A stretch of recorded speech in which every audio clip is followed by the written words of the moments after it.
जिन्होंने कहा था कि 240 सीटों के बाद मोदी कमजोर पड़ गए, आज वो अपना माथा पीट रहे होंगे बॉस, क्योंकि अपने तीसरे टर्म में नरेंद्र मोदी और ज्यादा मजबूत और सशक्त इरादों के साथ काम करते दिख रहे हैं। और बीते कुछ दिनों से जो एक के बाद एक एक्शन हो रहा है, उसने विपक्षी खेमे में तूफान ला दिया।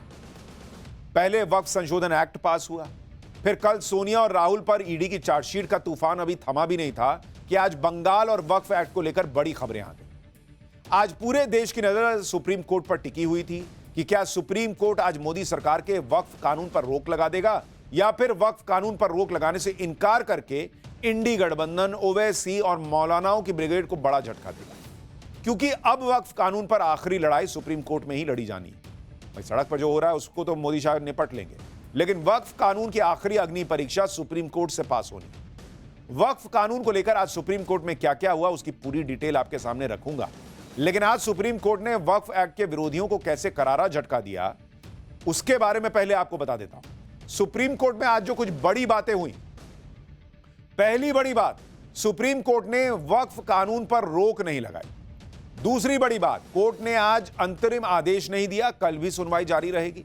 और तीसरी बड़ी बात, कोर्ट ने वक्फ कानून पर जो हिंसा हुई उसे लेकर चिंता जताई है और कहा कि हम इस पर फैसला लेंगे। इधर सुप्रीम कोर्ट में वक्फ एक्ट विरोधी इकोसिस्टम के धागे खुल रहे थे, जिसके बारे में एक एक करके डिटेल आपको आगे बताऊंगा। लेकिन उधर बड़ी हलचल बंगाल को लेकर भी मची हुई। कल रात प्रधानमंत्री नरेंद्र मोदी अचानक राष्ट्रपति द्रौपदी मुर्मू से मिलने पहुंच गए। अभी इस मुलाकात की वजह पता लगाई जा रही थी कि उधर जेपी नड्डा के घर पर अमित शाह, राजनाथ सिंह, ये सब पहुंच गए और लंबी मीटिंग चली। आप देखिए जेपी नड्डा के घर की तस्वीर कल रात। अब इन दोनों ही चीजों से हड़कंप मच गया कि भाई मोदी शाह के दिमाग में चल क्या रहा है। पीएम राष्ट्रपति से मिल रहे हैं, अमित शाह जो है वो दूसरे लोगों से मिल रहे हैं। अटकलें लगाई जाने लगी कि क्या बंगाल में राष्ट्रपति शासन लगाने की तैयारी तो नहीं शुरू हो चुकी है, क्या कैबिनेट में रीशफल तो नहीं होने वाला है, क्या कोई और बड़ा फैसला है जिसकी तैयारी में है मोदी सरकार। इन मीटिंग्स को लेकर क्या खबर है आगे बताऊंगा। ममता बनर्जी ने आज भरे स्टेडियम में मौलानाओं, मौलवियों के बीच क्या कह दिया जिससे बवाल मच गया, यह भी दिखाऊंगा। और सुप्रीम कोर्ट में वक्फ एक्ट के विरोध में जो तर्क रखे गए उनको लेकर क्या क्या हुआ उसकी पूरी डिटेल भी दिखाऊंगा। लेकिन पहले दिन भर के तूफान की एक झलक देख लीजिए।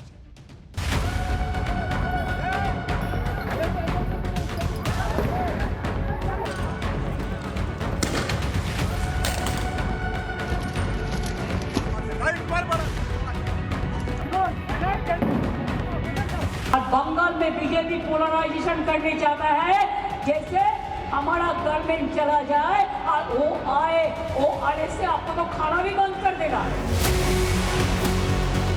आज ईमानदारी से उसका उपयोग हुआ होता तो मेरे मुसलमान नौजवानों को साइकिल के पंक्चर बना करके जिंदगी नहीं गुजारनी पड़ती। जो कि बड़ो बड़ो बात कर रहा है, सबसे बड़ा भोगी है, सबसे बड़ा भोगी है, सबसे बड़ा भोगी है। अरे लातों के भूत बातों से कहां मानने वाले हैं, लेकिन सेकुलरिज्म के नाम पर इन लोगों ने दंगाइयों को दंगा करने की पूरी छूट दे रखी है।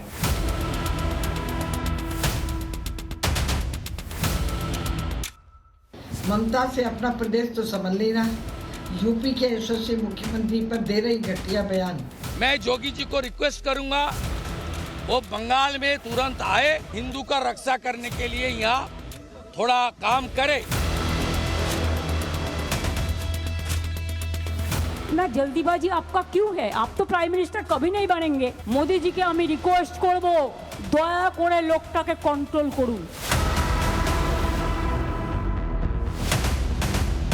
बंगाल में आकर कहूंगा ये राजनीतिक हिसाब किताब का अखाड़ा नहीं है, छाती पर ठोक कर कहूंगा ज्यादा सीट आएंगे।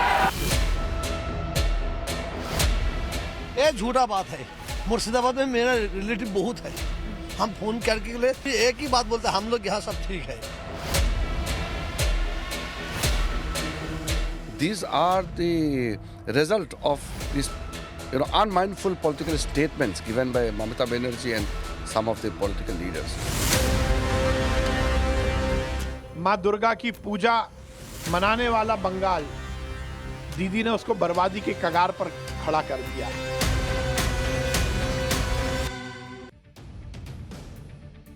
वक्फ एक्ट पर सुप्रीम कोर्ट में क्या हुआ से लेकर बंगाल तक में क्या हो रहा है और क्या बड़ा होने वाला है, आज सबसे पहले इसकी बात करने जा रहा हूं। वक्फ कानून के नाम पर आंसू बहाने वाले और अपनी छाती पीटने वालों ने सुप्रीम कोर्ट का रुख किया था।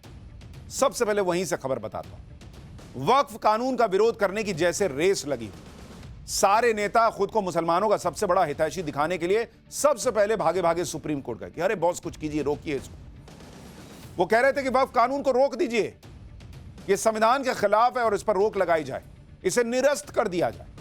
वक्फ कानून के विरोध में सुप्रीम कोर्ट में याचिका दाखिल करने वालों के नामों पर जरा गौर कीजिए। असदुद्दीन ओवैसी AIMIM से दौड़े गए, TMC से महुआ मोइत्रा गई, सपा से जियाउर रहमान बर्क चले गए, अमानतुल्लाह खान आम आदमी पार्टी से, इमरान प्रतापगढ़ी कांग्रेस से, मनोज झा RJD से, जगन मोहन रेड्डी YSR कांग्रेस से, Arshad Madani All India Muslim Personal Law Board से, DMK, IUML, CPI, ये सब पहुंच गए थे सुप्रीम कोर्ट। और इन सारे नेताओं और पार्टियों ने वक्फ कानून के खिलाफ याचिका डाली। कपिल सिब्बल और अभिषेक मनु सिंघवी जैसे बड़े बड़े वकीलों ने सुप्रीम कोर्ट में इनकी तरफ से आज दलीलें पेश की। वक्फ कानून को लेकर सुप्रीम कोर्ट में क्या क्या हुआ, आज उसकी एक एक डिटेल आपके सामने रखने जा रहा हूं।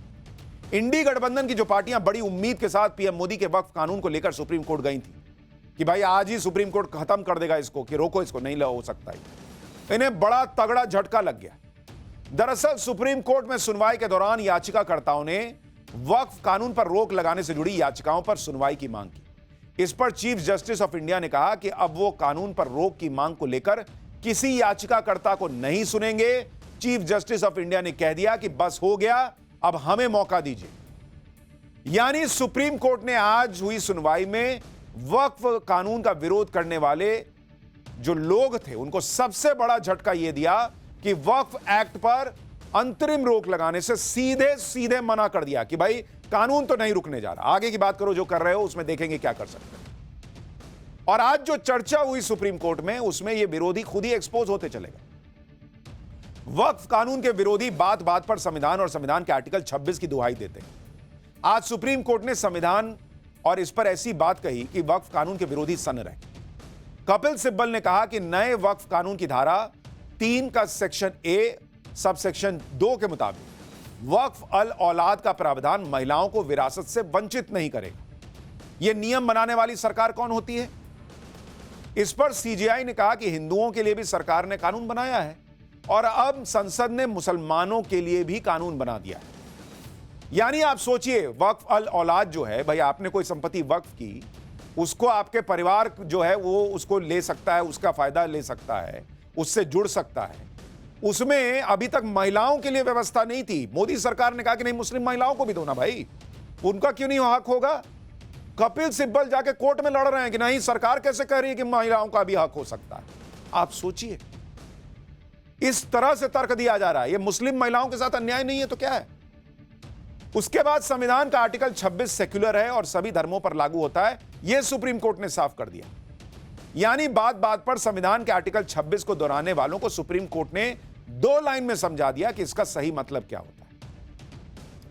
वक्फ कानून के विरोध में सबसे बड़ी दलील यह दी जाती है कि वक्फ संपत्तियों का रजिस्ट्रेशन कैसे कराया जाएगा, क्योंकि वक्फ तो सालों से है।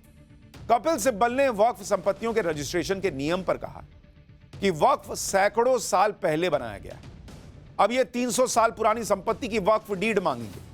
यह इतना आसान नहीं है। अगर रजिस्ट्रेशन नहीं कराया गया तो मुतवल्ली को जेल जाना पड़ेगा। मुतवल्ली वो होता है जो वक्फ संपत्तियों का केयर टेकर होता है, और उसे बचाने के लिए कपिल सिब्बल दलीलें दे रहे हैं। वो कह रहे हैं कि भाई मुतवल्ली को जेल मत भेजो, जबकि सबसे ज्यादा आरोप लगता है कि भाई मुतवल्ली ने ही इधर उधर गड़बड़ी की है और गरीब मुसलमानों का हक छीना हुआ है। कपिल सिब्बल कह रहे हैं कि उसको जेल क्यों भेजना है भाई? कपिल सिब्बल की दलील पर सरकार की तरफ से पेश हुए वकील तुषार मेहता ने कहा कि 1923 से ही वक्फ का रजिस्ट्रेशन अनिवार्य है, यहां तक कि वक्फ बाय यूजर को भी बिना रजिस्ट्रेशन के मान्यता नहीं दी जा सकती। 1995 के अधिनियम में भी इस प्रावधान का पालन किया गया है। एसजी तुषार मेहता ने कहा कि कपिल सिब्बल मुतवल्लियों के जेल जाने की अव्यवहारिक दलीलें दे रहे हैं। आप सोचिए बॉस कि यह वक्फ एक्ट जो नरेंद्र मोदी लेकर आए, वो कहता है कि भाई मुस्लिम महिलाओं को भी हक दो। कपिल सिब्बल जाके लड़ रहे हैं कि नहीं, महिलाओं को आपने कैसे डाल दिया, सरकार कैसे कर रही है। वो कह रहा है एक्ट कि अगर गड़बड़ी मुतवल्ली कर रहा है तो मुतवल्ली को जेल में डालो। कपिल सिब्बल जाके लड़ रहे हैं कि अगर गलती कर रहा है तो जेल में डाल दीजिएगा। क्या? अरे बॉस, तो जेल में नहीं डालिएगा तो कहां डालिएगा? मुतवल्लियों के लिए जेल चले जाने की दलील देकर कपिल सिब्बल यह बताना चाह रहे थे कि वक्फ कानून कितना खतरनाक है, लेकिन सॉलिसिटर जनरल तुषार मेहता ने इस दलील का फौरन फैक्ट चेक कर दिया। नए कानून में वक्फ बाय यूजर के लिए भी नियम बनाए गए। इस पर भी मुस्लिम संगठनों और कई राजनीतिक दलों ने आपत्ति जताई।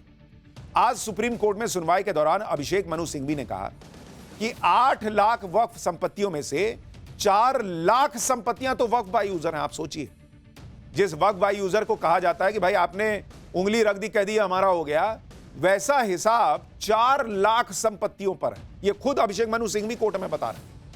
नए कानून के तहत 4 लाख संपत्तियां तो यूं ही चली जाएंगी, वो कह रहे हैं। इस पर चीफ जस्टिस ऑफ इंडिया ने कहा कि हमें बताया गया है कि दिल्ली हाईकोर्ट भी वक्फ की जमीन पर बना है। हम ये नहीं कह रहे कि सभी वक्फ बाय यूजर गलत है, लेकिन यह चिंताजनक है। सुप्रीम कोर्ट ने भी इस पर चिंता जताई। सुप्रीम कोर्ट भी समझ रहा है कि वक्फ बाय यूजर के नियम का गलत इस्तेमाल किया जा सकता है, और उसी में अभिषेक मनु सिंघवी ने जोड़ दिया कि हां भाई, वो तो संसद के लिए भी कहा जाता है कि वो भी वक्फ की जमीन पर। खुद मान भी रहे हैं और खुद डिफेंड भी करने पहुंचे हुए। वक्फ कानून के विरोधियों को इस बात से भी आपत्ति है कि वक्फ बोर्ड में गैर मुसलमानों को क्यों शामिल किया जा रहा है। सुनवाई के दौरान कपिल सिब्बल ने सेंट्रल वक्फ काउंसिल में गैर मुसलमानों को शामिल करने का विरोध किया। कपिल सिब्बल ने कहा कि सेंट्रल वक्फ काउंसिल 1995 के तहत बोर्ड में सभी सदस्य मुसलमान होते हैं। हिंदू और सिख बोर्ड में भी सभी सदस्य हिंदू और सिख ही होते हैं। नए संशोधित कानून में विशेष सदस्यों के नाम पर गैर मुसलमानों को जगह दी गई। यह नया कानून अधिकारों का सीधा उल्लंघन है। इस पर सुप्रीम कोर्ट ने सरकार से पूछा कि वक्फ बोर्ड में 2 गैर मुस्लिम सदस्यों की संख्या न्यूनतम रखी गई है या अधिकतम रखी गई।